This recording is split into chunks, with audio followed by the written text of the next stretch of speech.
দা কি দেখি আমার পকেটে কি আছে। আর পকেটে কয় দেখ। টাকা আছে?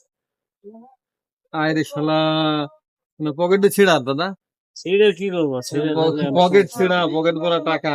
ঠিক আছে, পকেট ভরার তো টাকা থাকতো, ছিঁড়ে মিনিমাম পকেটে। কত আছে? 1000, 2000, 2500।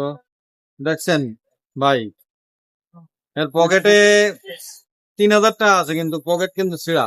ঠিক আছে, ছিঁড়ে এ তো কিন্তু ছিঁড়ে থাকলে মাসে কি হবে? 40,000 টাকা ইনকাম করে মাস। হ্যাঁ, ঠিক আছে, তারপরে আপনি পকেটে ছিঁড়া, পকেটে তার রাখছেন, আবার এই গুলছি রাখা আপনি খান। তাও ব্যবহার করি। নাকি গেঞ্জির অভাব? না না, গেঞ্জি আছে, গেঞ্জি তাহলে তো আপনি অভাব ছিঁড়া নেই। টাকা বাবলুদার আসলে কি টাকা পয়সা আছে, কিন্তু সে কিন্তু একটু নর্মালি চলতে পছন্দ করে।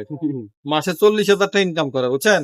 হ্যাঁ হ্যাঁ, কিন্তু পকেটে টাকা আছে আপনার এখনো 3000 টাকা আছে, কিন্তু সে ছিঁড়া গেঞ্জি গাইতে ঘুরতেছে। দুঃখজনক ভাই। বুঝে লাগবে, বুঝেন না? হ্যাঁ, বুঝে রাখবো। আচ্ছা, গেঞ্জি কয়টা লাগবে আপনার? গেঞ্জি আমার আছে। এটা আগে আমি গেঞ্জি কিনবো, গেঞ্জি কিনে আপনার গাইতে লাগবে। হ্যাঁ, গেঞ্জি আছে। হ্যাঁ, গেঞ্জি তাহলে আছে। আপনি ছিঁড়াটা গাইতেন কে? এটা আপনি কি দেহাতে সবাই দেখান যে আমি খুব অভাবী, আরে না, আমি খুব কিপটেমি করে তুলি। আরে হঠাৎ করে হ্যাঁ, তাড়াহুড়ো করে নামে আসছি না, এই জন্য। আচ্ছা, এমনি আমার আধার খানিক খাওয়াতে আর 2500 টাকা দেন, বিকেলে নিন আমার।